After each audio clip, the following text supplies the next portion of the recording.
use of those images and sound recordings. Attendees should not disclose any personal information of individuals, as this would infringe their data protection rights. And everyone, please mute your microphones when you're not speaking.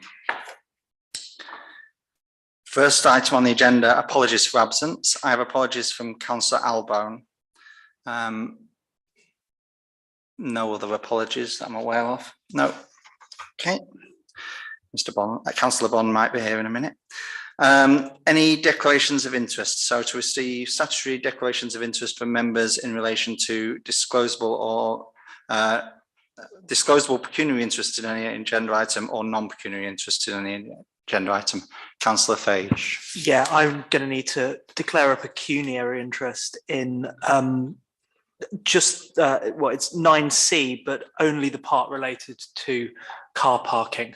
I have no other pecuniary interest in any of the other decisions we'll be making on that item, but I will leave the room when we discuss parking fees. Okay, thank you. Any other interests? No. Oh, no. So moving on to item 3, Chairman's announcements. So the first, I'd like to welcome Khalid Karim, who is the new assistant accountant who's joined the council recently. So welcome. And I'd just like to mention that I'm going to make a slight amendment to the order of the agenda, and actually we'll deal with item 9C, the fees and charges, before the precept, as that does impact obviously on the precept for next year. So move then on to a public open session to adjourn for a period of up to 15 minutes to allow members of the public to put questions or to address the council through the chairman pertaining to matters listed on the agenda. So are there any members of the public who would like to speak? Mr. Day.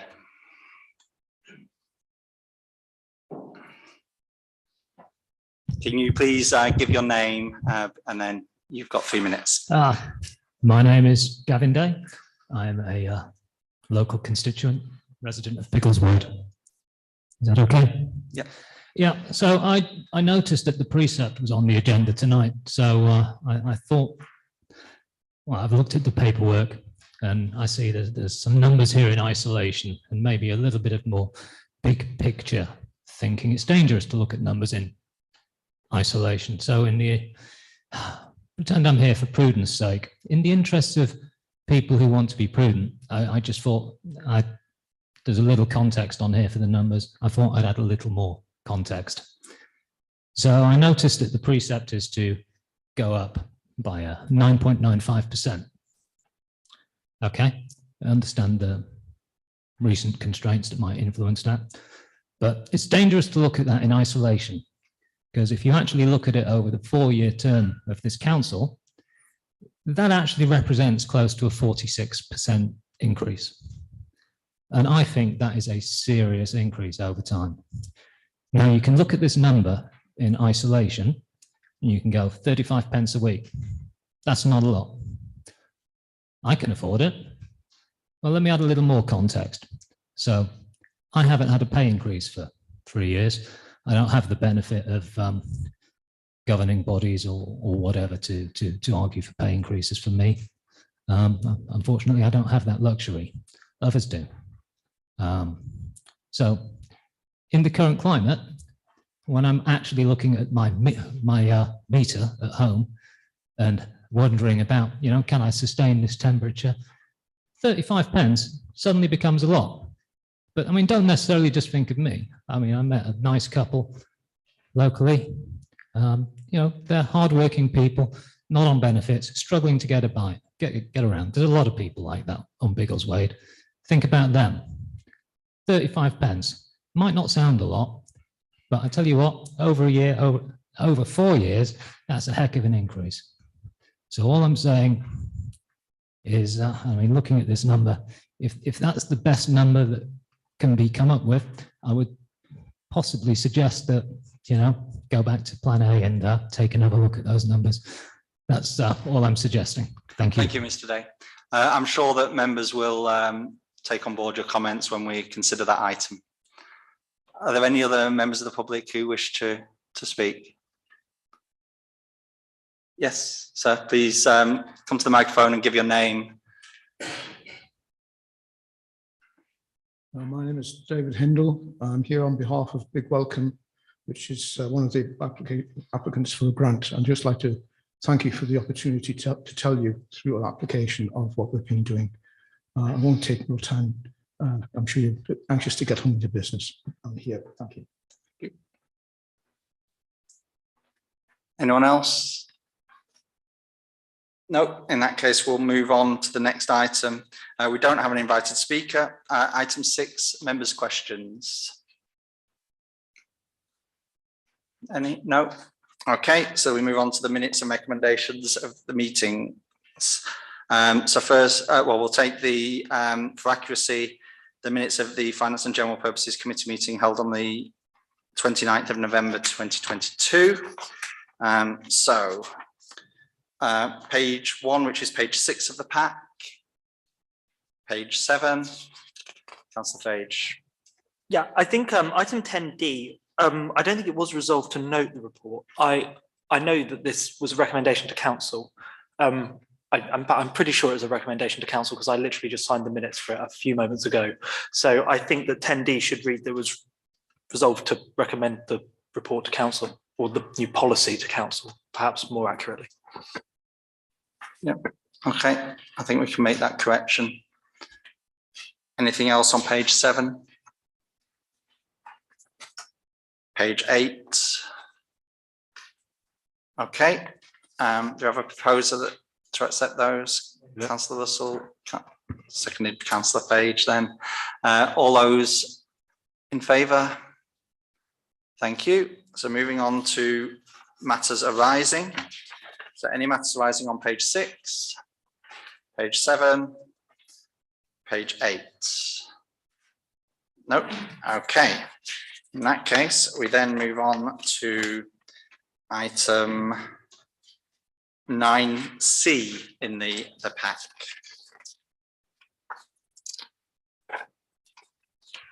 A little bit. So this is the annual fees and charges review. Are there any updates from officers on this report, or shall we take it as read? There is one change. It's to do with on page 24. We've taken off the discount for pensioners, students, and benefit claimants because this was the resolution of the town council meeting of the 26th of July. Okay, Mr. Tarrant. Yeah, and just to add to that, obviously, to aid the decision-making process, we have circulated some volumetrics connected to the demand for our services. Thank you. Thank you. Are there any comments from members? Councillor Page. Could I suggest that we take these one at a time? Yep. Okay, so that I don't have to leave for the entire debate. Okay, that's a reasonable suggestion. So we start with the market stall rents, etc. Any comments from members on those, or any proposal to move? Since you're looking at me, can I propose we move those as presented? Seconder. I was just going to make a suggestion. Sorry, you could maybe ask for a seconder first, because I want to contradict ever so slightly. So was there a seconder for that proposal? Councillor Ramsey. Okay. Councillor So something that just seems a little off to me is why we charge a different rate for charity stalls than, given that it's still in most cases a single pitch, we tend to erect a single gazebo. I just think for simplicity, there's not a lot of logic in it being a different price, given that they can claim the money back anyway in most cases, I believe. I think the only thing to be very careful of, and I'm not opposed to these going up, we have kept the fees pretty much exactly the same as they were pre-COVID, which is going back some time now, and we've grown the market since then, which is great. The only thing I think that we need to be mindful of, and perhaps this is something more for the policy than for today, sometimes when we get new traders, it takes time for them to settle in and for people to know that they can come to the market and get this particular kind of product. And there will be, I suspect, some traders for whom it's not really worth their while, because £17, they might only take £25 in the first couple of weeks or 3 weeks. So perhaps it's something for the policy in future to think about, setting different rates for the first couple of weeks for a trader, but that's probably not something for today. So I think I'll vote for this, but I'd rather see the charity stalls equalise with alongside normal stalls. Okay, Councillor Strawn. Thank you. On the question of charity stalls, it seems unusual that charities are actually expected to pay more rather than less than the traders. I think that is wrong as a principle, and certainly for charity stalls within Biggleswade. I think and it has happened in the past, they've been given free of charge, at least until very recently.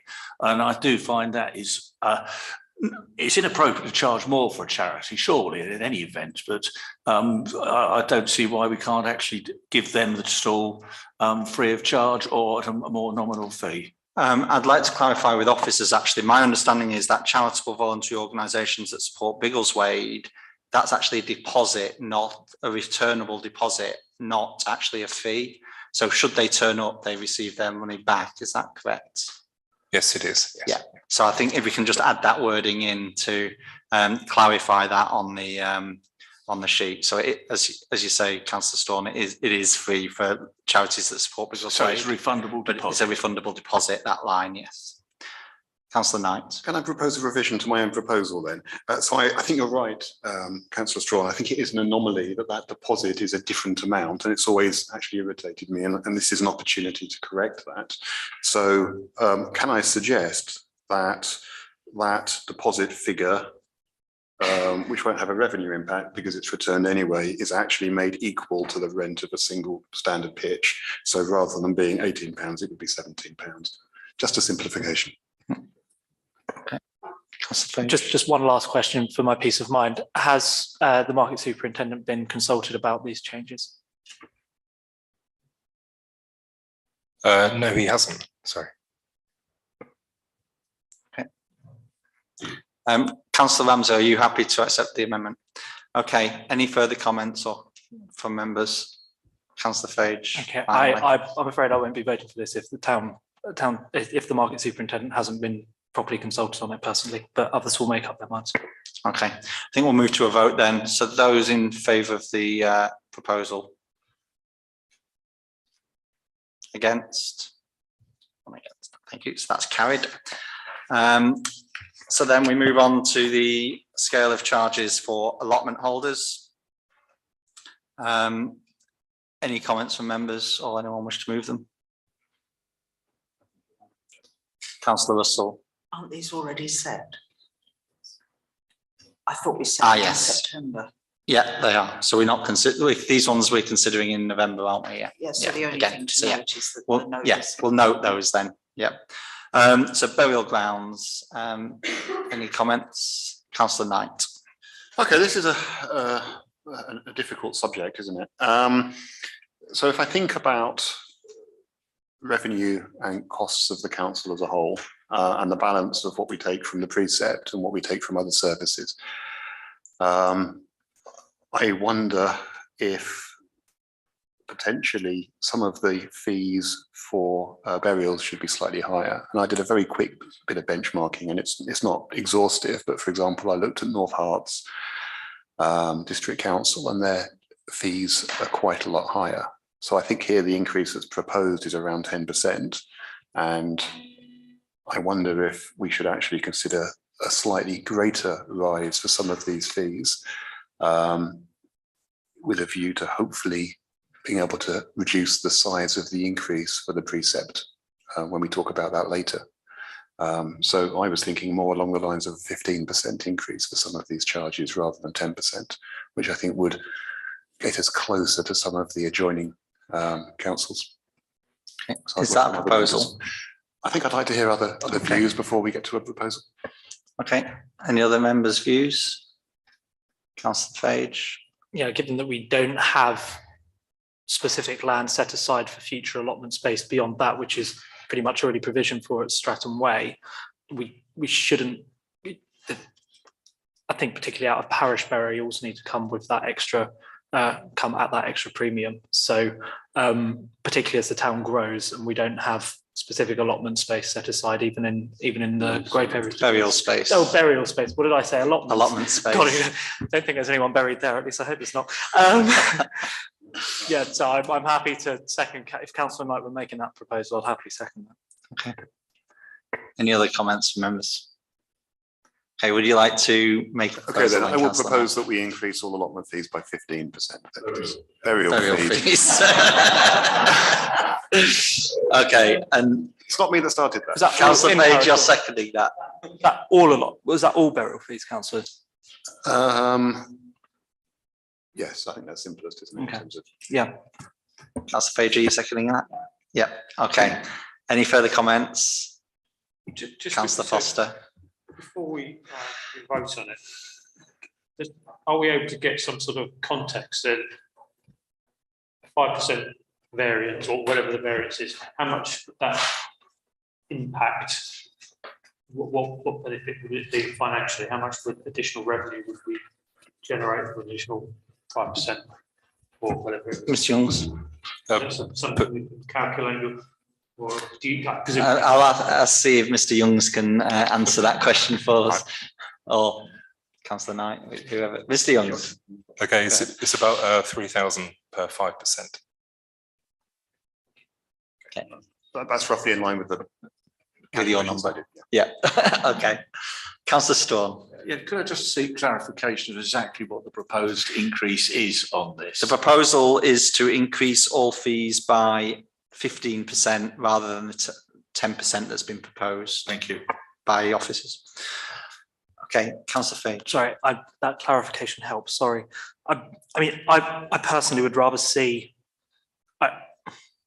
I'd rather see a slightly wider gap than we currently have between people who are in the parish and out of the parish. And I appreciate 15% on everything would continue to do that, but I personally would be rather more comfortable with those fees set out for those in parish residents as they are in the report, but seeing ever so slightly more for out of parish burials. So actually, based on that clarification, I'd withdraw my seconding if that's all right. Okay, so do we have anyone seconding Councillor Knight's original proposal? Councillor North? You know, we don't want to get bogged down in too much detail, I would hope, this evening. Perhaps we can say, well, accepting the 15% rounded to £5 at the officer's discretion. Perhaps put this as an item for PLOS, because this comes under PLOS, doesn't it? Public rental open spaces, I think. Burial. Fees and charges come under Fees and charges, do we? Well, okay. well, maybe F&GP. Put it to another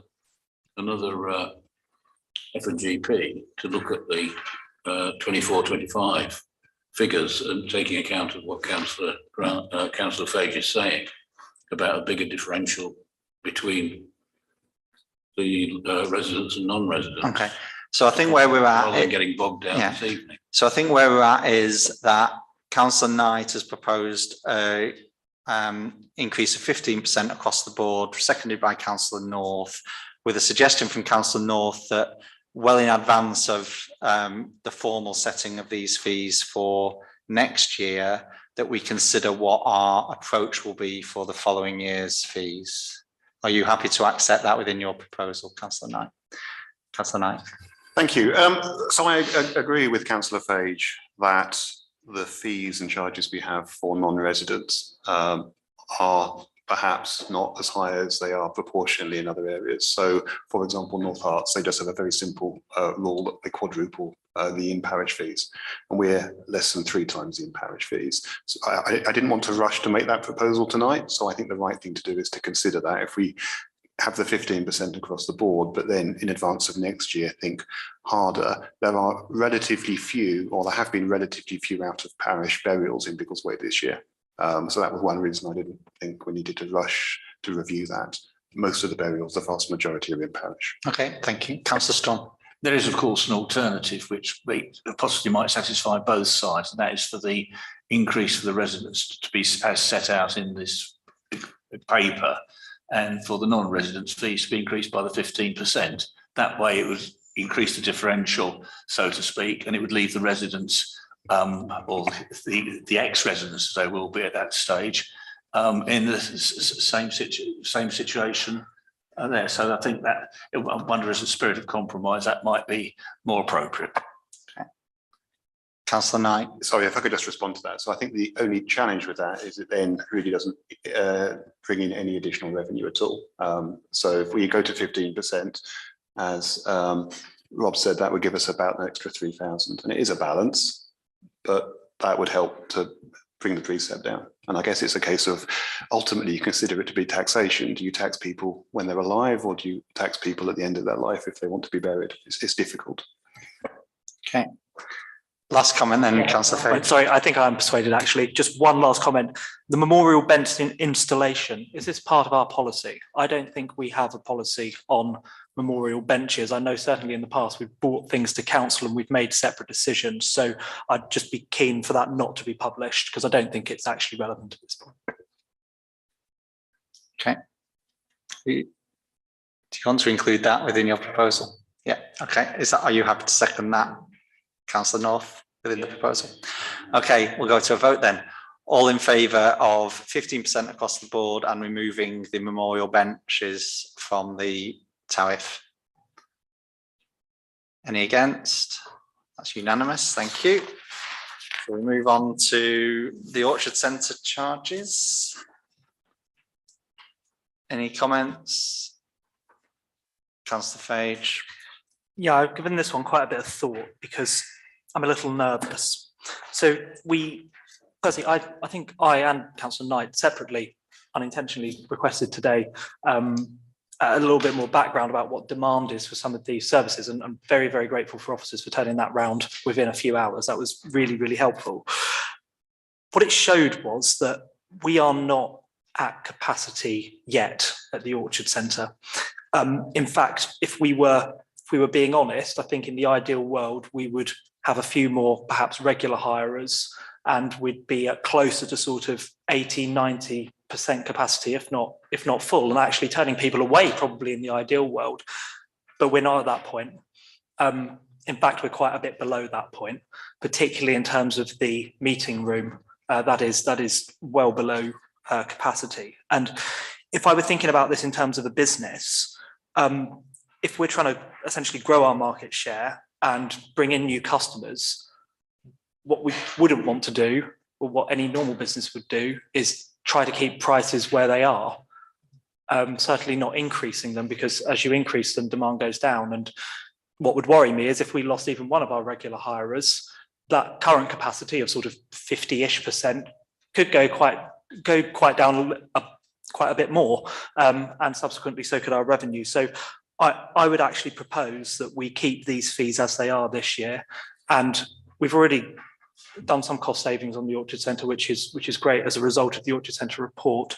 But I would like to propose that we keep these fees where they are and make a real concerted effort this year to go and get some more regular customers and make sure that we get this facility used at full capacity. So I'd propose that we stick at 2022-23, difficult though that might be.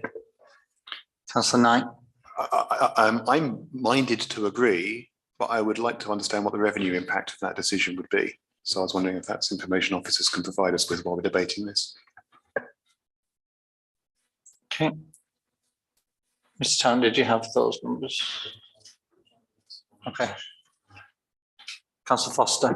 I tend to agree with Councillor Fraser in that respect, but what I also do have though is concerns around additional impact on costs to the Orchard Centre. I know we've made savings, but there are also other pressures that I think we'll be addressing it elsewhere. And I think that it's something we just need to consider.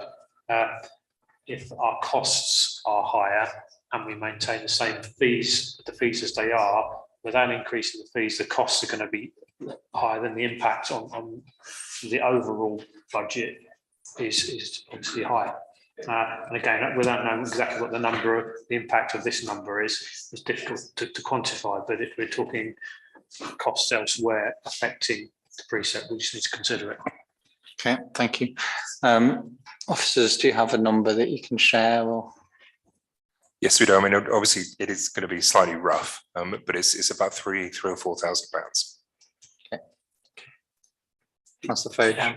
The only thing I would caveat, it is rough, but I think if the risk for me is if we put up the precept it's not the precept, sorry, if we put up the fees and see fewer people using the centre, the revenue would probably stay about as it is.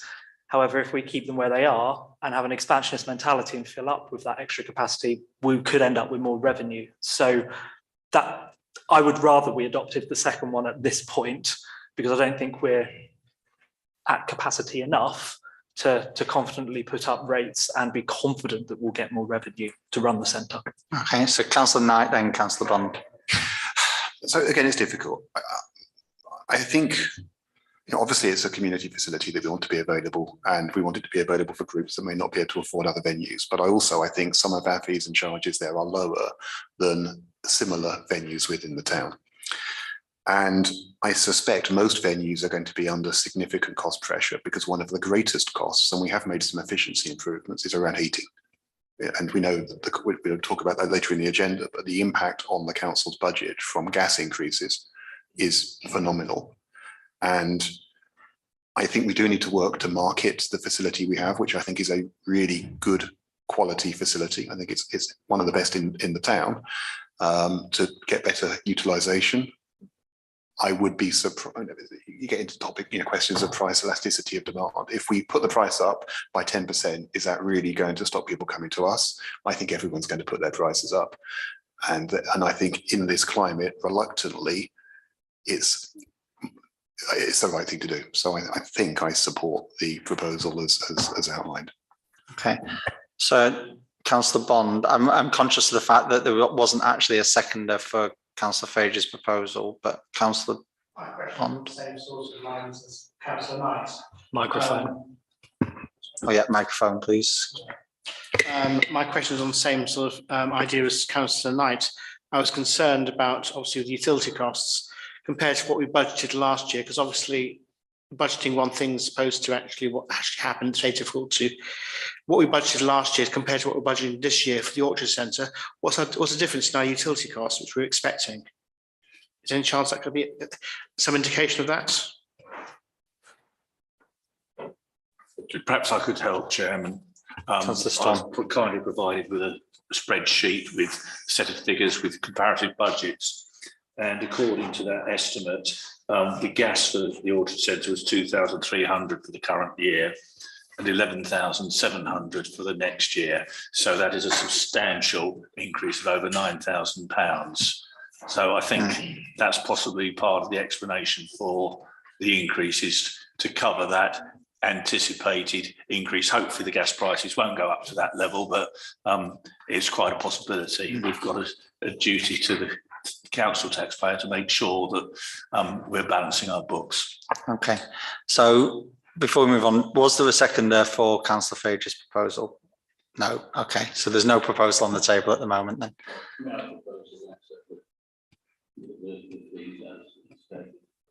Is there a seconder for that? Numerous. Okay, Councillor Foster. I just wanted to make the point that as Councillor Fage's proposals now not on the table, it's not relevant. So I think I'll withdraw. I won't make a comment on it. Okay. Thank you, Councillor Foster. Councillor Russell. I'm just noting as well that in the new pricing, we are charging for refreshments and we are charging for caretaker assistance. And I think it's important that those charges are made, which is why I'm supporting the figures that are here. Okay, so we have a proposal to accept the officer recommendation that's been duly seconded.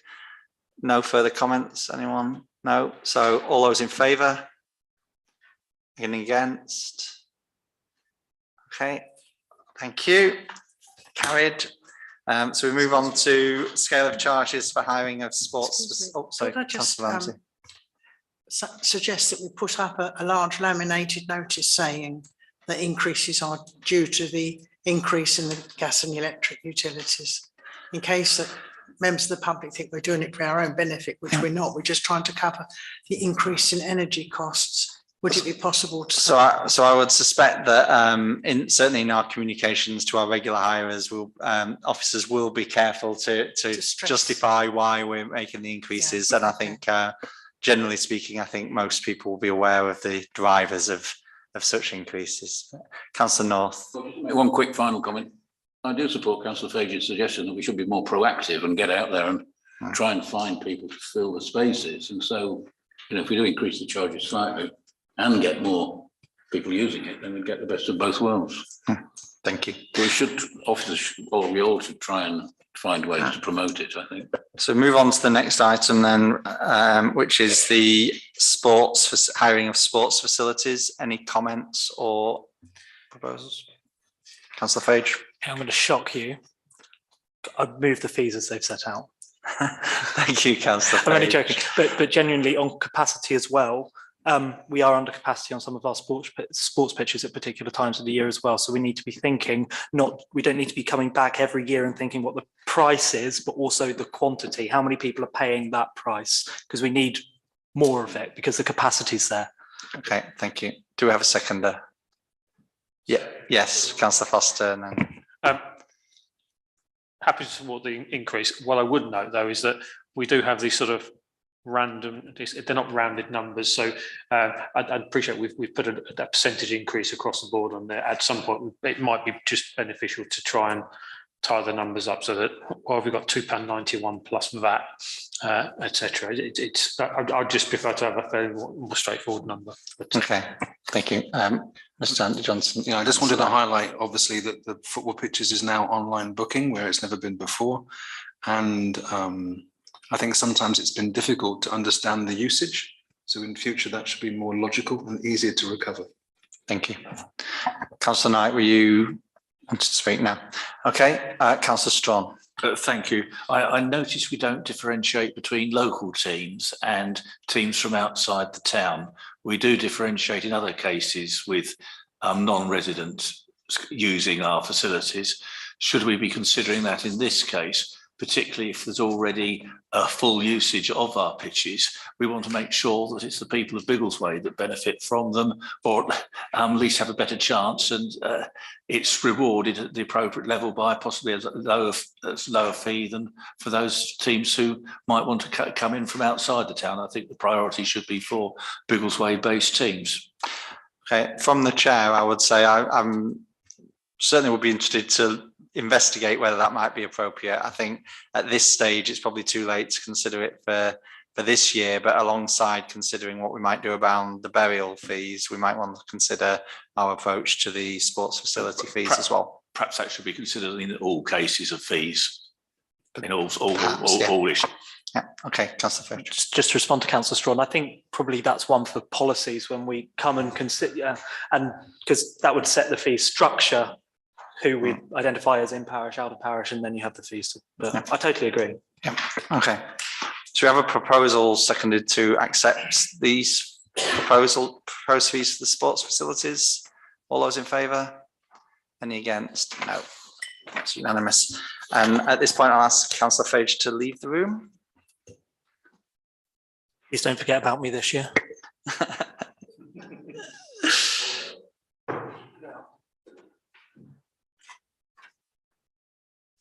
Okay, so any discussion or proposals on the parking fees? Councillor Knight.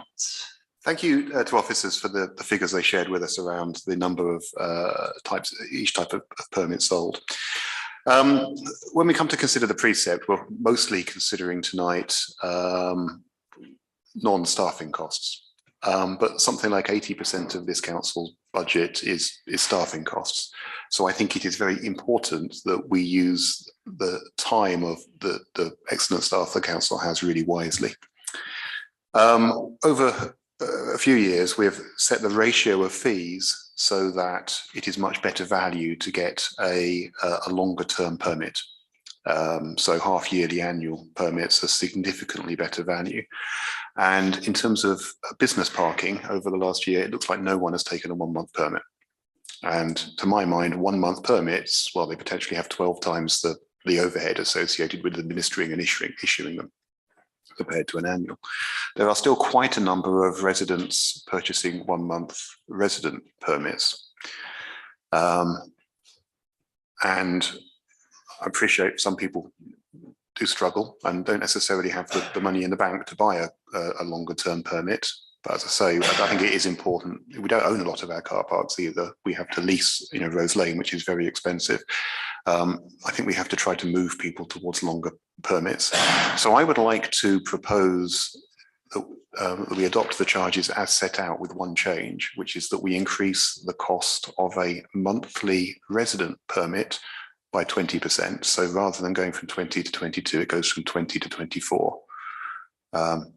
Really trying to encourage people to take at least a quarterly, just thinking about the efficiency of our staff. But that's the only change I would like to propose. Okay. Is there a seconder for that proposal? Councillor Russell. Any further comments from members? Councillor Foster.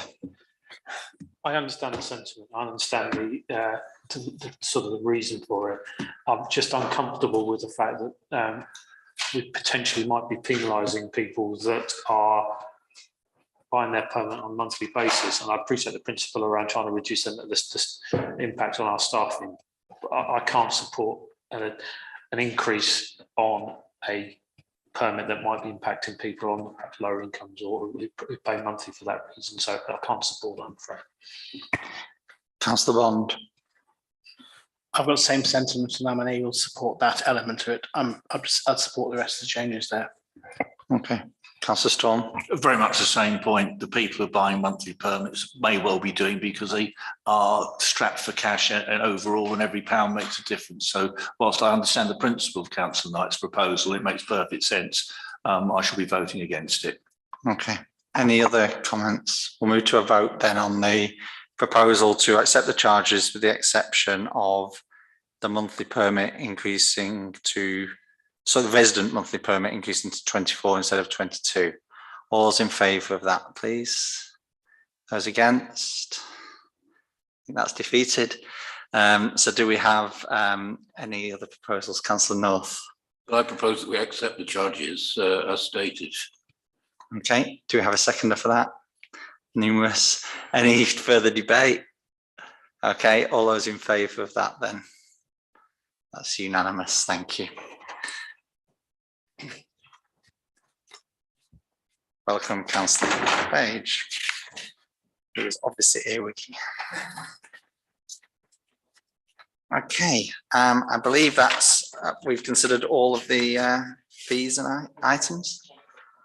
Councillor Fage. Yeah, could we, just one plea, could we think really carefully about how we communicate some of this? Because we have regular customers of the council who are important to us, and the decisions that we've made tonight are not easy, but I think they do need to be communicated in a careful way, but also in a timely way as well. I think they deserve to hear from us as a council directly, not picking up things on social media or elsewhere.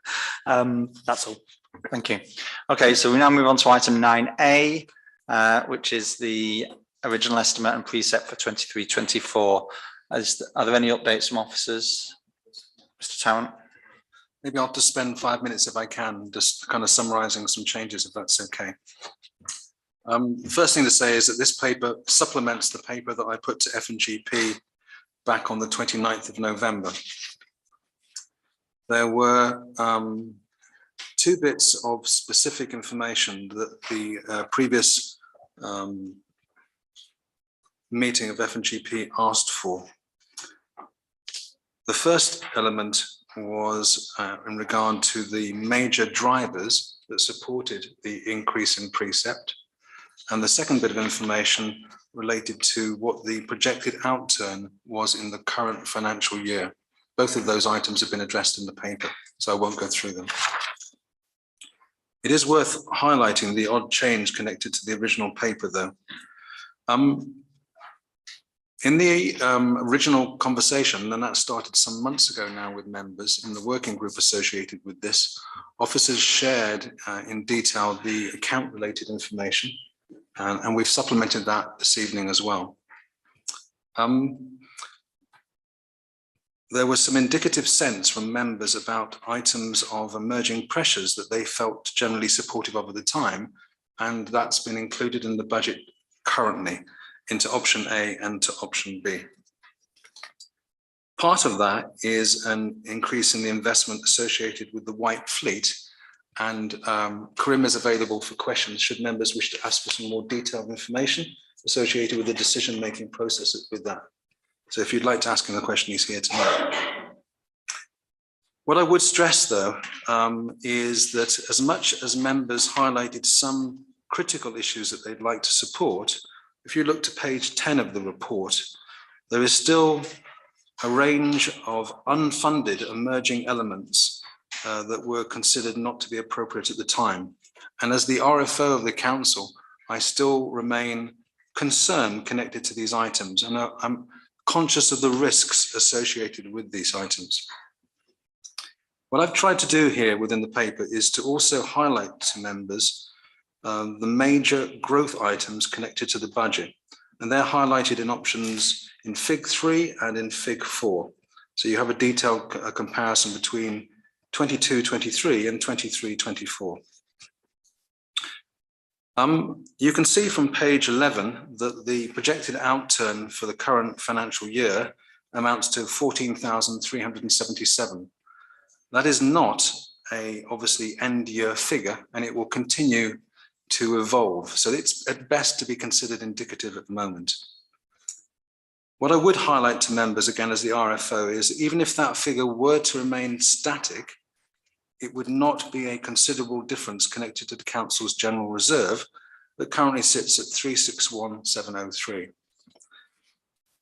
Depending on what option members decide to go for, then obviously there is a consequence upon the reserves policy that we have for the council. And the amount of monies that we should set aside are 3 months of the net revenue expenditure. We need to be conscious of that. I think whatever decision is eventually made, we need to bear that in mind, and I think we will probably have a broad figure that is broadly consistent with the policy without being exact to the policy. One more thing I would comment before I pass to for wider discussion is some of the drivers around the emerging pressures that we have, and I would only say some of them, are what we've already begun to discuss in part, which is we find ourselves in a position where CPI will be the highest it's ever been for the 40 years. It's a considerable figure. RPI by Q4 will probably be about 14%. So over the last year, 18 months, we find ourselves to be in a very considerably different position. The council will be very cautious and will continue to monitor the increases in RPI and CPI, and in particular will be cognizant of any pay awards that the trade unions and professional associations seek to negotiate at a national level. Thank you. Okay, thank you. Members, Councillor Russell. Thank you, Chairman. I don't think any of us want to be sitting here setting a high council tax rate. And if I might just make a quick response to Mr. Day, who made a very strong point, except that the percentages are very high. The actual figures are very low. The 35 pence per week in the papers in front of us is the highest of the 4 years because we're always taking a percentage of a larger figure as the precept goes up. But even if you said it was 35 pence a week for 4 years, it comes to £1.40, which is less than half a pint of beer per week for a bandy property. So I think we just need to get the whole thing into proportion. Moving on, I've been looking at this and I've been talking to various colleagues, and I think we should be asking officers to present us with some more figures before we make a final decision. So I think that we should ask for some changes before this goes to council next week.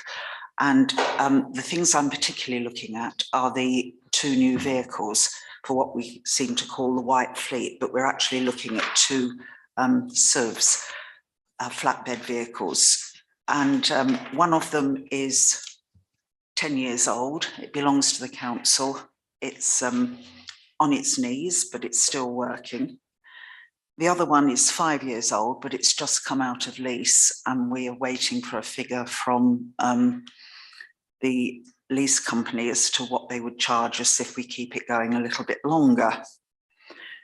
One of the big items there is a mower.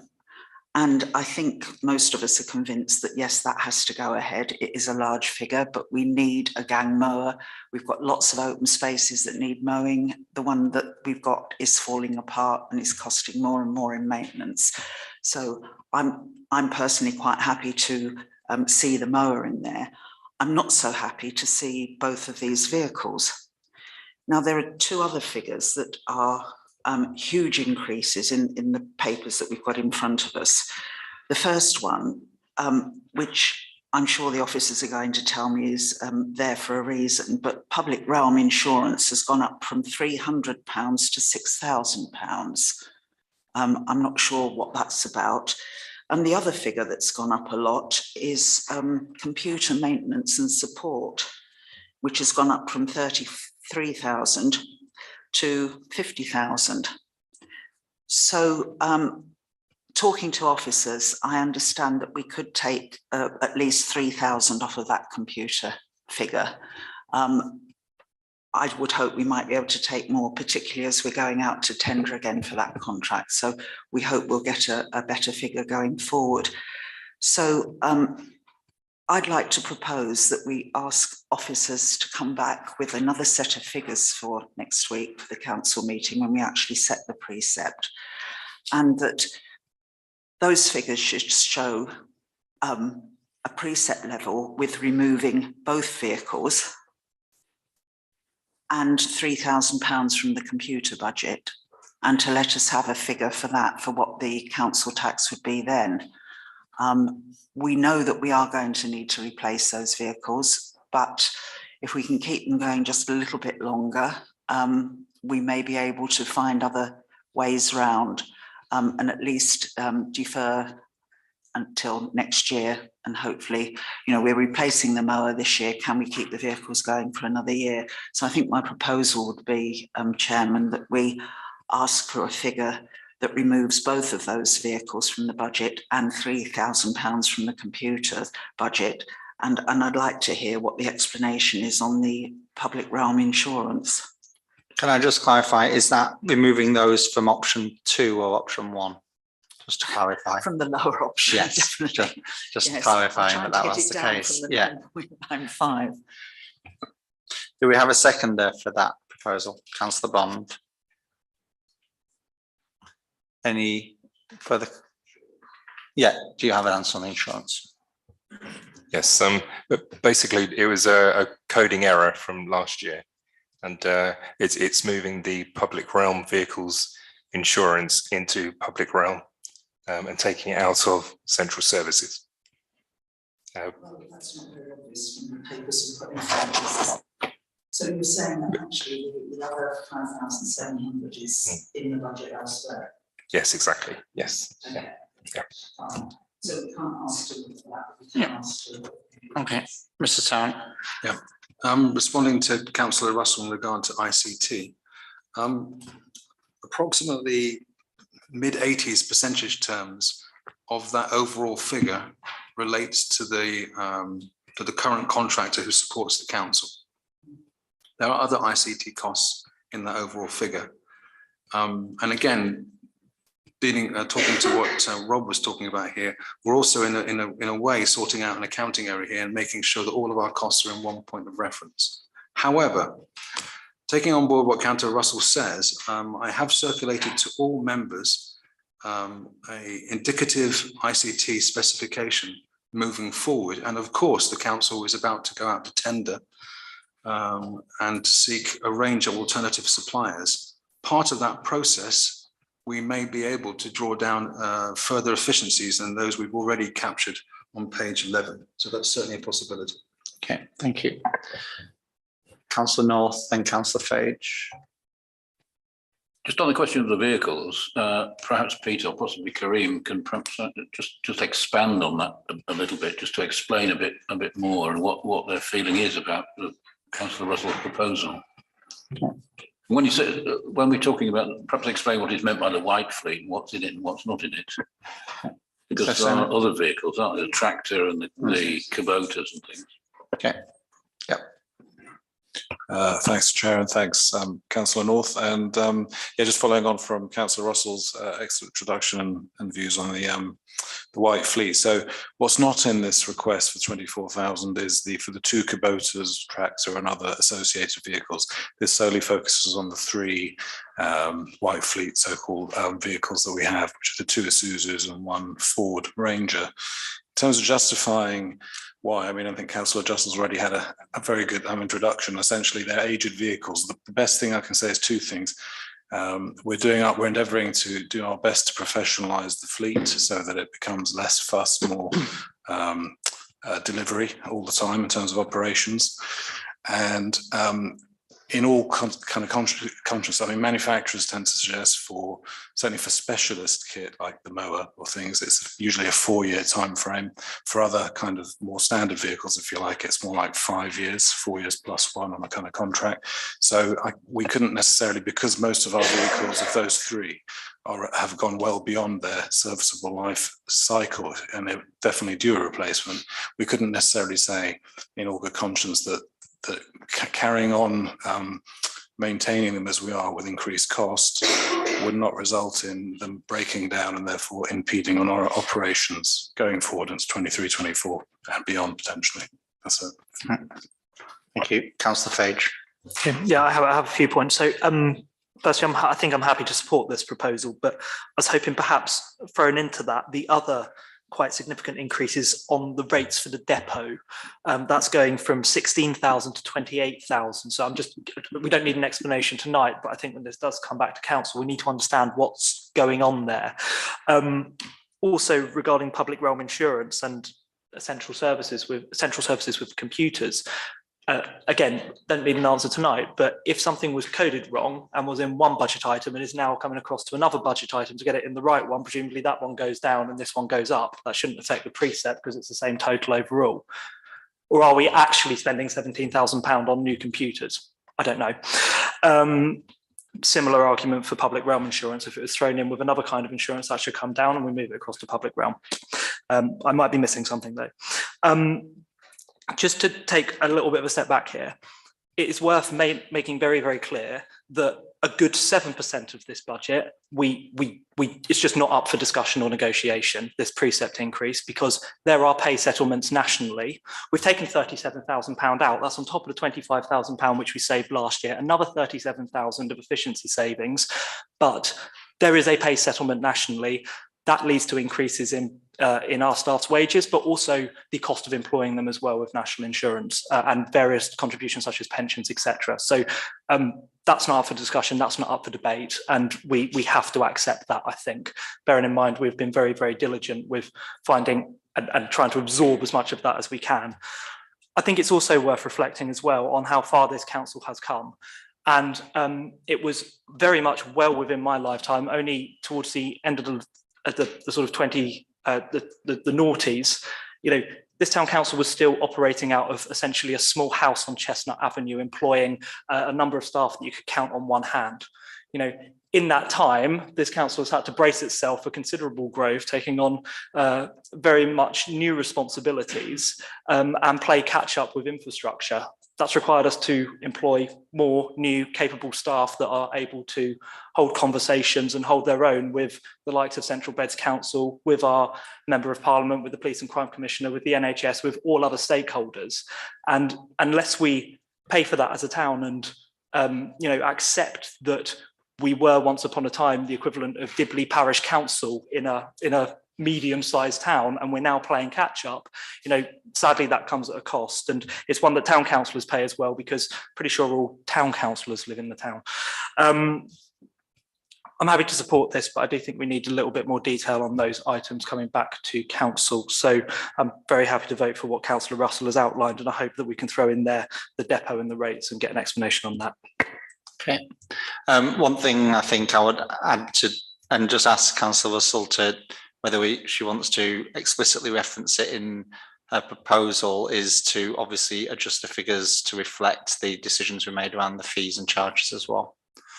just to make sure that that's clearly included within the recalculation. I'm very happy to include that. Yes, I'd expect that to come forward. Yeah. And I'd also hope we can have, when we get the papers for next week's meeting, that we get a report that shows very clearly the budget for last year, the projected outturn, and the budget for this year. And as you say, we desperately need to know what's going on with rates and what's gone on with computers. But I think we could take the 3,000 out of computers. So what we're asking for is for the officers to come back and say, what would the precept be without the two vehicles and with 3,000 less on the computer budget? Okay, Councillor Knight. I mean, it's difficult, isn't it? I mean, certainly IT is an area where I have some knowledge, and the cost of IT has not increased by inflation. Now, the cost of some IT services may have done, but as an established organisation, our need for consultancy and services should be lower. So we may have to pay to replace computers from time to time, but as I say, computers way lower than inflation. So I think we have to fight to keep that budget where it is to the extent that we can. I think that's important. I support the majority of the proposal that's been made. I hope within the recalculation we can consider the approximate £3,000 of revenue that would come from burials, which would also help to reduce the headline precept increase. I'll just say a quick point around the 35p a week. I think we have to be consistent. So not 10 minutes ago, I proposed an increase of £2 a week additional for parking for people who paid monthly to make this organisation more efficient. I was defeated. That's 46p a week, only for 10 people in the community. And we rejected that, but now we're talking about potentially nearly 35p for every single person in the town. So I either, that 40p matters or it doesn't, but let's be consistent, please. In terms of vehicles, I think we have to mend and make do. Every year we can make existing vehicles work and defer that expenditure. There's no benefit to having a new vehicle for the community if the current vehicle can possibly do its job. There's less depreciation, effectively no depreciation if the vehicle's reached the end of its life. And in most cases, the maintenance on an old vehicle is dramatically less than the depreciation on a new vehicle. So I don't think we should seek to have shiny vehicles. We should consider second-hand vehicles where appropriate, and I'm not comfortable budgeting for new vehicles without having explored those options beforehand. I think that work has to happen, and then we can budget based on, as I say, why don't we get a vehicle that's 3 years old? We don't have to have the latest and greatest machinery. However, I recognise from a lawnmower perspective that is at the end of its life, so it's something we have to do. But anyway, I'll be supporting the proposal. Thank you. Councillor Storm. Yes, on the question of the vehicles and the new vehicles, if I've understood it, the proposal put forward increases our expenditure by 24,000 a year in terms of revenue. But for the clerk kindly provided me with a schedule showing some comparative budgets. And in the current financial year, vehicle maintenance for public realm, I think is calculated to be £10,000. And in the next financial year, which is presumably taking into account the new vehicles, it would be £5,000. So those new vehicles would save us £5,000 in terms of revenue expenditure on maintenance. And there'd be an increase of 24,000 in terms of the outgoing cost, which is £19,000 more than is necessary. So I think certainly the proposal that it be looked into and whether it's more cost effective to have new vehicles and a greater expense on that, or whether it's better to be paying repairs for say one vehicle and having one new vehicle. I think that needs to be explained more clearly so that we've got the comparisons. And certainly I found this budget comparison that the clerk provided very helpful. And I hope all councillors would have a copy of this available to them before next week. And I believe that may have been provided earlier today, but I think that I'd like answers for that on the vehicle maintenance fee, the new purchase of new vehicles. But I think that's my observation. I agree with Councillor Russell's proposal. Okay, last comment then, Councillor Russell. I was just going to say that we've been looking very hard at all this.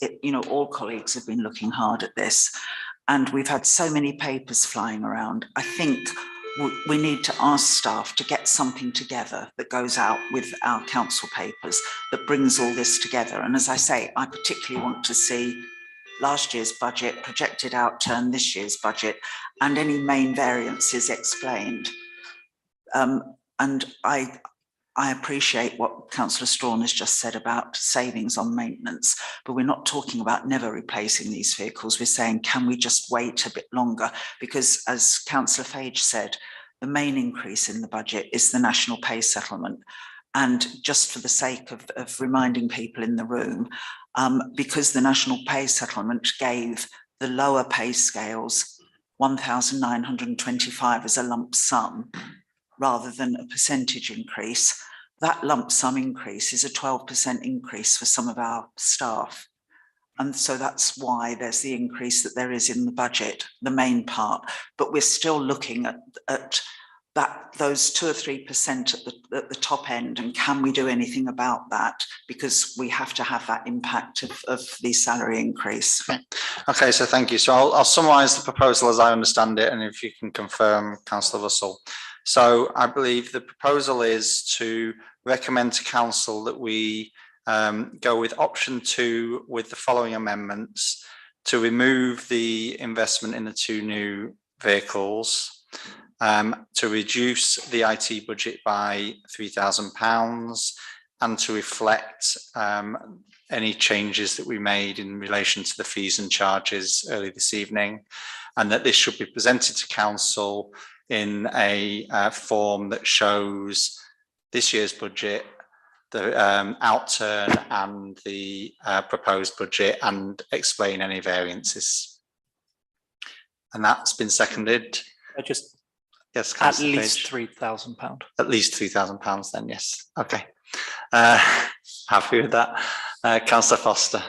Could I'd just like to say as well from a communicate, I know that the papers are going to come to council, but communication externally, I mean, it needs to be in a format that is easily understandable by all of us here, but anyone else looking at the papers externally that might want to understand what is happening.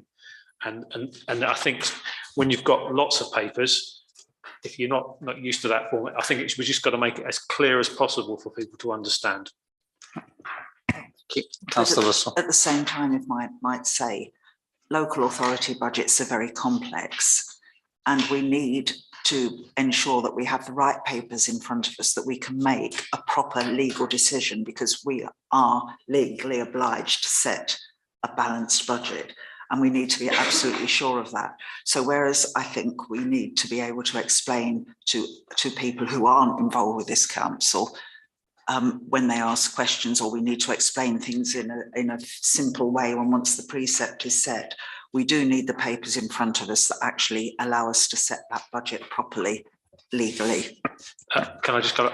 I completely agree. I wasn't saying we take it out, or I'm saying we need to make sure we've got both. I think that's clear.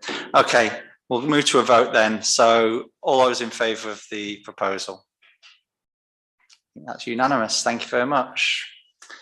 So move on to the next item, which is the grants process for 2022-23.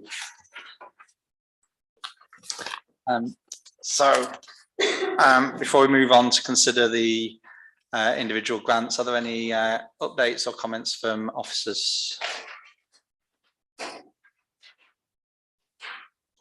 You're indicating there might be, or we can deal with it when we get to each individual item if that's easier. When it comes, okay. Councillor Russell. Just to clarify with officers that the figure at the bottom of the report on page 18, 16,000 should be the 11,000, or am I misreading this? So the 16,539 is the proposed total for both tranches. That's my But understanding. it says available remaining budget of 16,000, but the table shows remaining budget of 11,000. Ah, yeah. Oh, on page 18. On page 18. Is page 19 how much it would be if we went for all of these? 19 is not a budget. Yeah, so I think there's a typo on the final sentence in the recommendation. Well, I just wanted that should be clarification on that. 11,241. Yeah. Yeah, sorry, I should have changed that. Yeah. Okay. So we'll go through each. Just one thing on clarification, Chairman. The policy, I had a little look at this online. Is there anything in our policy that says if somebody's been offered a grant in the first tranche that they can't get one in the second, or that we look upon it more or less favourably? I'm not sure. No, so I was certainly under the impression that was in our policy. In fact, when we, I did raise that point myself last week, but it isn't actually, it doesn't mention anything in our policy currently about eligibility if you received a grant in the first tranche. Councillor Bond. I'd want to declare an interest here because I'm a member of the Biggleswade History Society. I can't see an application from here, but I'm aware the Biggleswade History Society has submitted an application about in November of last year in readiness for this round. And I can't see any evidence of it on that list. Okay, well, as you have noted, there isn't one that's been put forward to council for consideration, or to the committee for consideration this evening. I guess I would have to ask officers to investigate whether that exists somewhere else, but we'll double check, but certainly there's no recognition that that's been received. I think if officers can check, and if it has been received, then we'll obviously need to consider it at a later stage. Okay, so moving on to considering the new applications then. First one is Biggleswade Community Carnival. Anyone have any comments? Councillor Russell. Well, I think given that we haven't got huge sums of money to give away, that we should give them £500 as we've done previously. Okay, is there a seconder for that? Councillor Knight, any comments? All those in favour of 500 then? That's carried, thank you. The next one, Biggleswade Good Neighbours, asking for £500. Councillor Fage. I was looking at the application. I was a little confused what they're going to use this for. I'm not saying anything they do is, I'm not saying what they do is not brilliant for the community. I just couldn't work out what this sum of money would be tied to for them. I don't know whether anybody else saw that or was able to pick that up. I may have missed something. I'm sorry if I did. Well, from the chair, my observation was that they've asked for £500. Their running costs for the last year were just under £500, and they've got £3,000 in the bank. So that are just facts. That's not expressing an opinion either way, but that's sort of the situation. In terms of what they proposing to use it for, I think it is for their ongoing activities and to support those. Okay. Well, I'd move half of that sum perhaps then, £250, given that we are looking like we've got quite a lot of constraints on this. We can always come back to it if there's a bit left over at the end, but I'd move 250 at this point. Okay. Do we have a seconder for that? Councillor Russell, any comments from any members? All in favour of 250 then? I think that's carried. Thank you. The next one is Biggleswade Sea Cadets asking for 1,500. Councillor North. I suppose we offer them the same as we gave them last year, which is 1,000.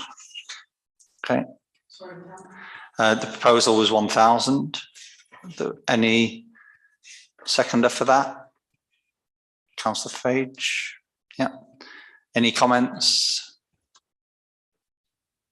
Okay, we'll move to a vote. All in favour of 1,000 for that one? Carried. The next one is Carers in Bedfordshire who've asked for 2,000. That's on top of 600 that they've got. That's on top of the 600 that they got in tranche one. Yes, Councillor Russell. Why don't we give them another 600 this time? Yes. Okay, is there a seconder for that? Councillor Knight. All in favour of another 600? Yeah. Okay. Then we move on to Biggles FM, who've asked for their usual 1,850. Move the full amount. Yes. Moved, seconded. Yeah. Yes. Any comments? All in favour of 1,850? That's carried. Okay, the next one is the Ferment Talk Community Interest Company. That's the £500. Councillor Fage. Yeah, so I'm generally supportive of this because I think this is to establish a website. However, I note that, am I right in thinking there weren't accounts submitted with this application when we would normally see accounts submitted? So, I mean, I would move £500, but subject to officers receiving a full set of accounts and being comfortable with those accounts. So essentially delegating it to officers, but subject to that being received before releasing the funds. Okay. Do we have a second for that? Councillor Russell. Any comments? All in favour of that then? Yeah, thank you. Just make sure we minute that carefully, that one. Thank you. Okay, the next one is the Ivor Sprinter East Beds Community Bus Limited asking for a further £750. Is this the one you wanted to comment on? This is found the application form. So I believe the application form wasn't complete for this one. The second page, which would say what they're actually asking for the money for, was not submitted.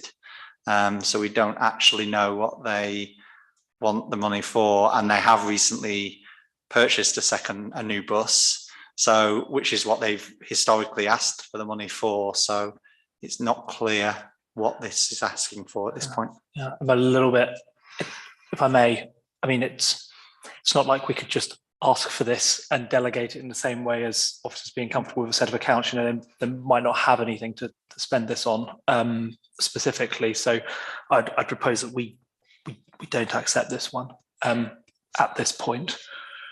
I think it's very, very difficult without having an idea of where the money's going. Any seconder for that? Councillor Russell has seconded that. Any comments then? Councillor North. I would just comment that the name of the council is written on the side of the bus. So to give them nothing, I think is a bit too.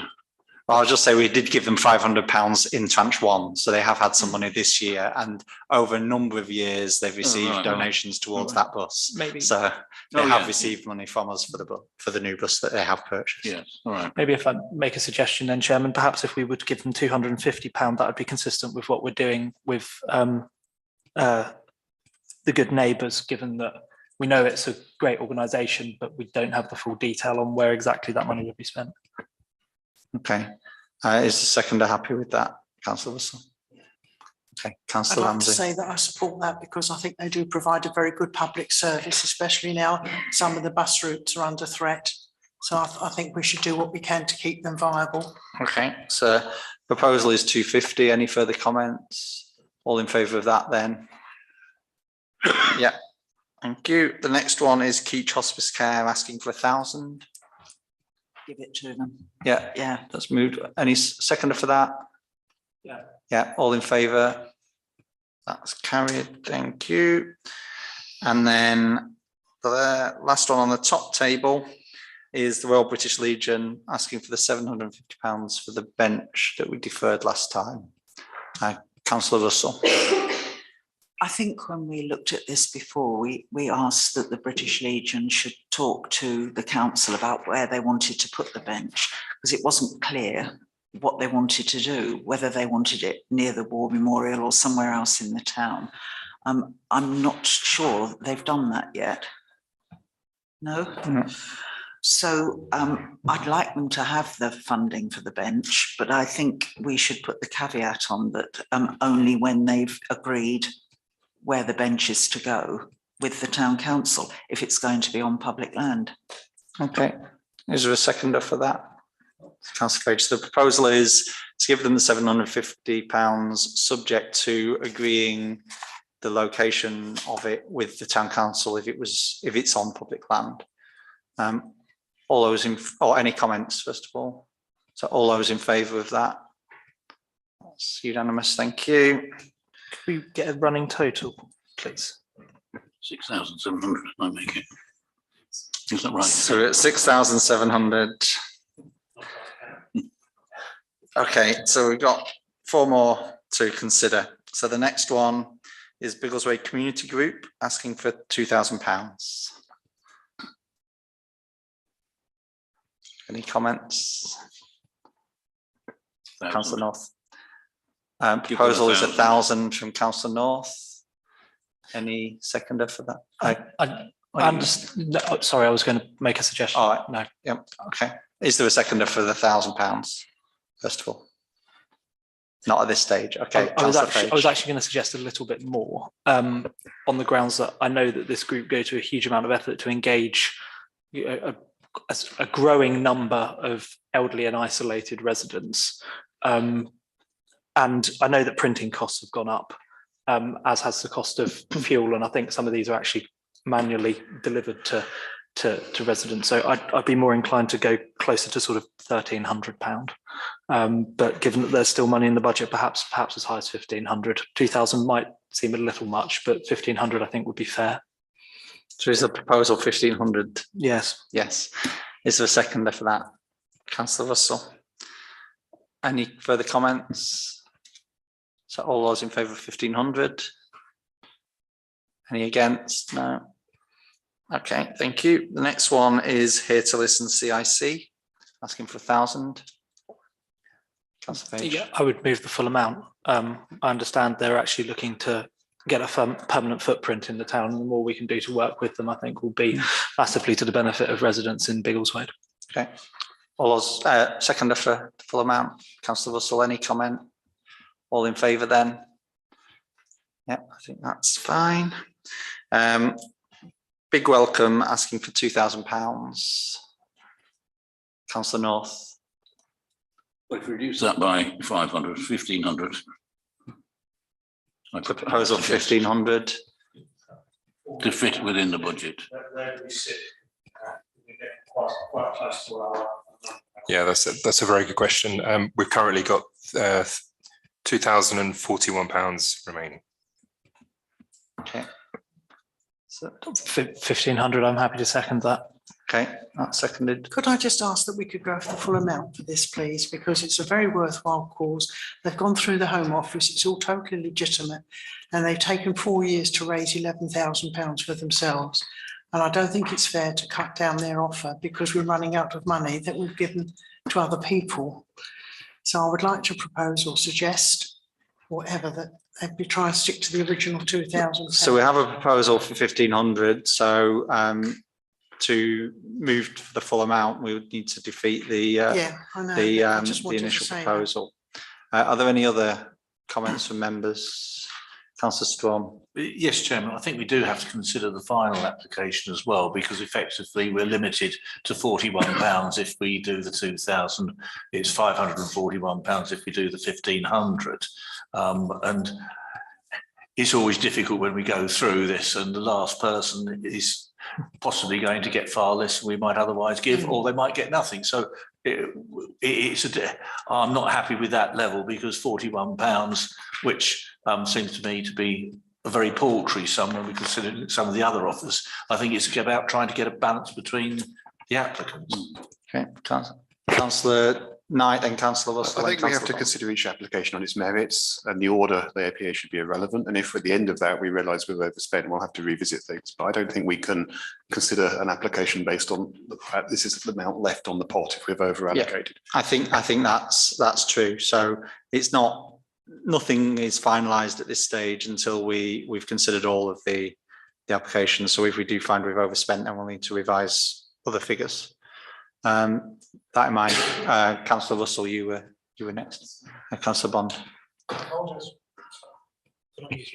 apologise for coming back regarding the Biggleswade History Society. I've checked my records and I've got an email from the chairman of the History Society dated 25th of November confirming that their grant application was hand delivered to Town Council on the 10th of October. What I'm just saying is we normally give the Biggleswade History Society about £750 a year, and clearly something's obviously gone amiss here. That's right. So what about the Big Welcome then? Okay. Councillor Russell. I hear what Councillor Bond's saying. I think that's something that needs to be taken completely separately from tonight. We haven't got an application in front of us. The Town Council has some flexibility about what it can do. So I think we need to ask officers to investigate and come back to council with an answer at some point.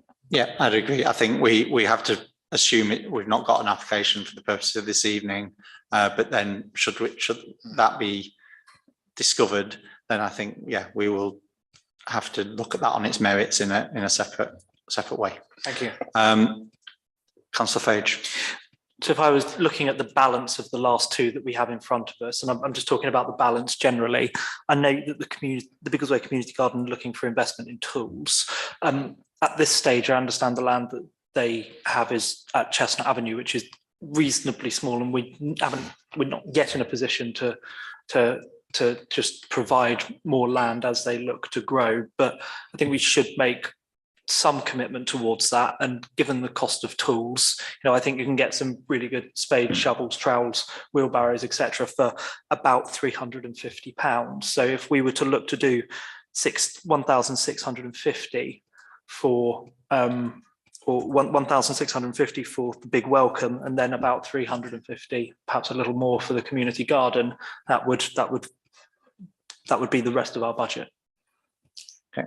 Excuse me, I thought we actually had agreed that we were going to take each case on its merits and not on how much was left in the kitty. Yeah, I think we should stick to that principle. So if we consider the big welcome first, and then we'll move on to the community garden, and then we'll consider where we are on balance, and if we need to adjust any figures throughout, because rather than just adjusting it based on those last two, we should make an adjustment on everything should we get to that stage. So we've got a proposal for £1,500 for the big welcome, and that's been duly seconded. So all in favour of 1,500 for that. Any against? One. Okay. Given 1,500. So then we move on to the Biggleswade Community Garden. Councillor Knight. So I'd like to propose 1,000. So I mean, they're a very active group, but I understand they are in negotiation with 2 other sites, and this is really the last opportunity for them to make a grant for quite a few months now. And no doubt, if they're successful with any of the sites that they're looking at, they're going to need some funds to deliver on that. So hence proposing 1,000. Okay. Does that have a seconder? Not that I can see. So we'll move on to further discussion. Councillor Russell. I think I agree with Councillor Fage that 1,000 is rather a lot for tools, and certainly 1,500 is. I mean, it's only 6 months till they can put in another application if things have moved forward for them. And I would propose £500 rather than the figure that's there. Okay, proposal for 500, is that seconded, Councillor North? Any further comments or discussion? Okay, so all those in favour of 500 then, please? Okay, I think that's unanimous. There was no one against? No? Okay, so my understanding then, Mr Youngs, is that we are £41 under budget, is that correct? You would be correct. Okay, so yes, as I say, we will consider the if it's located, the History Society's application, and due consideration will be given to on its merits as well, not just restricted to the £41. Should that be the case, which would then have to find the funds from somewhere. Chair. Yes. Question. You may indeed. I know that the payments are going to be paid by backs or cheques on the 1st of April 2023, which is the next financial year, as I understand it, for council purposes. Shouldn't it be paid on the 31st of March, so that it actually goes out of our account on that day rather than in the next financial year? Because that would actually affect the overall balances at the end of the year, so it gives a misleading figure. So would it be appropriate just to amend that so the payments go out on the 31st of March? I know it's only a day and it's very pedantic, but from an accounting point of view, it may be correct. So as per the grant application policy, they are supposed to be paid on the 1st of April. But with the accounting, we would be accruing the costs into 22-23. That clear? Yeah. Okay, so we'll move on to the next item on the agenda when I find it. So we're on to item 9D, which is the Orchard Centre policy terms and conditions.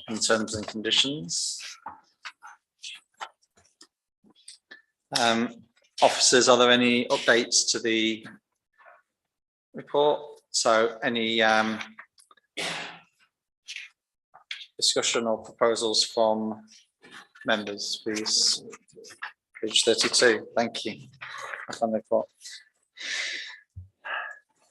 So members, any comment or proposals?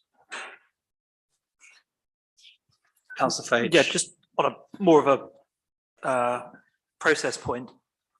We agreeing this evening, terms and conditions and policy, or are we recommending it to council? I believe the Orchard Centre is under the remit of this committee and therefore we're approving them. Fine. Okay, I do have some comments. Yeah. Okay. If I may make a few comments. So if I start on the policy first, so this is Annex B. I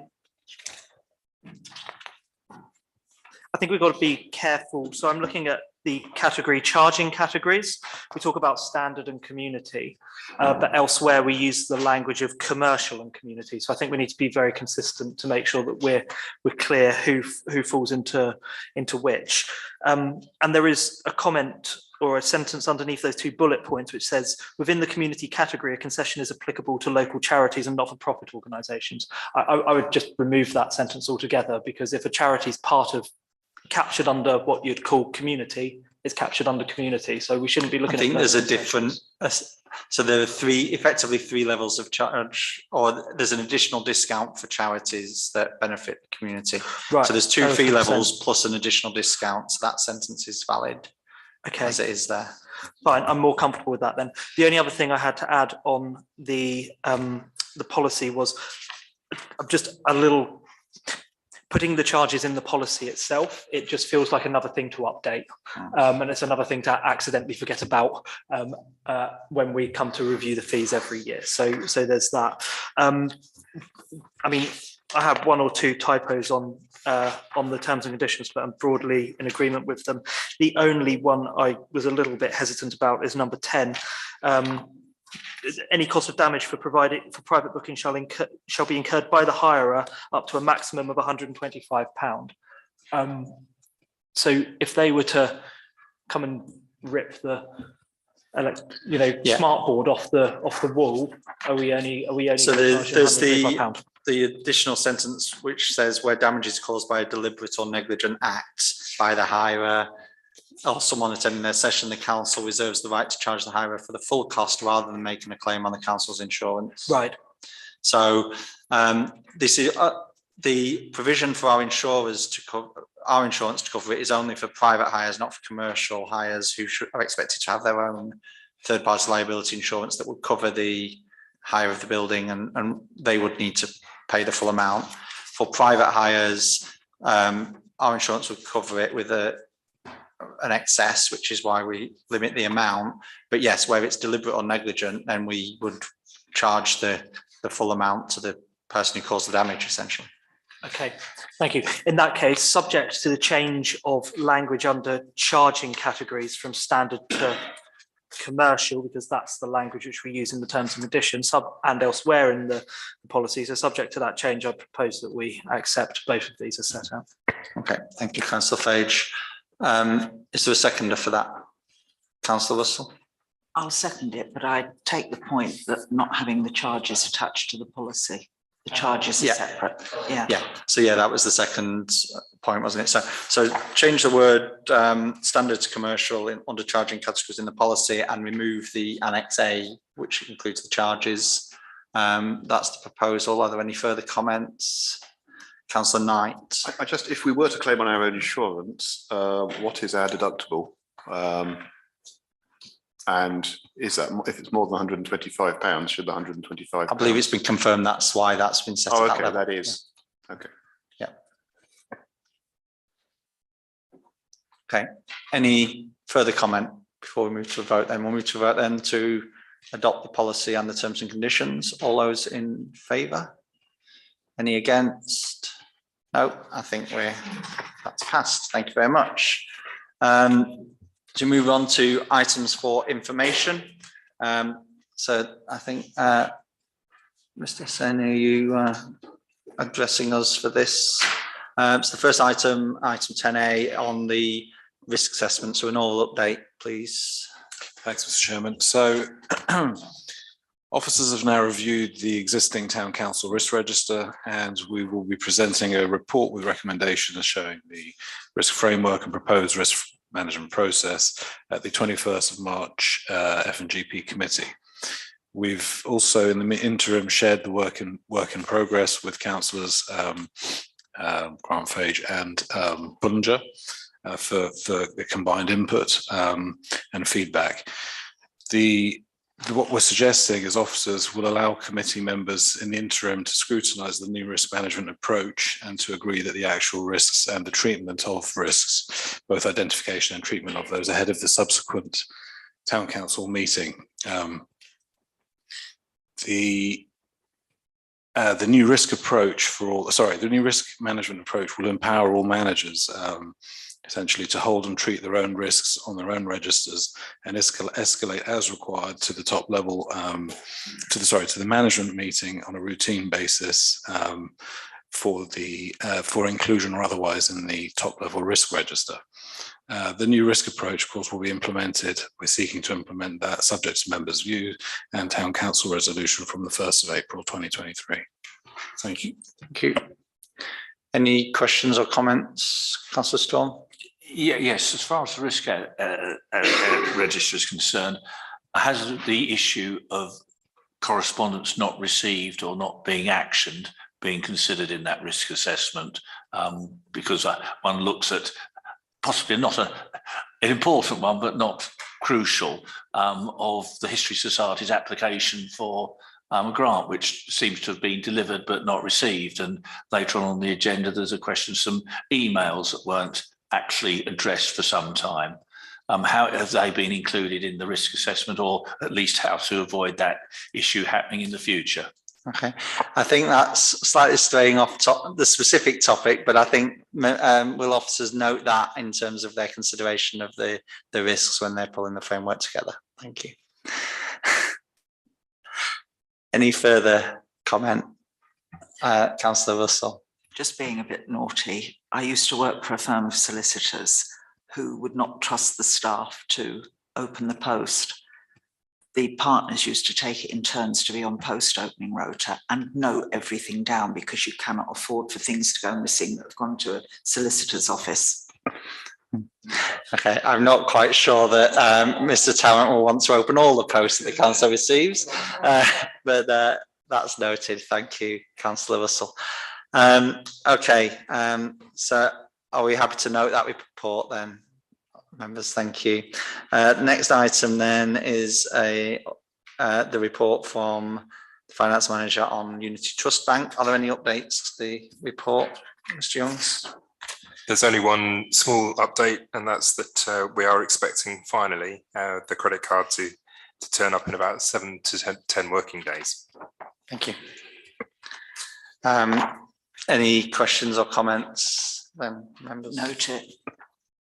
Okay, happy to note that then. Yes, thank you. So that brings us on to item 11, public open session for members of the public to put questions or address council in respect of any other business of the town council. Anyone like to address council? Yes, please. Bring the microphone again, please. Yes. Welcome. Thank you very much. Did you want to say something, Councillor Fage? Oh, I did actually. Firstly, no, thank you for coming and for staying. Just in response to the public open session, it's just a bit of a pity that one of the speakers who came earlier hasn't decided to stay for the rest of the public open session, because something that I didn't say during the discussion about the precept was that I have heard that there is a growing town in central Bedfordshire, growing in a way that Biggleswade has done over the last sort of 15 or 20 years.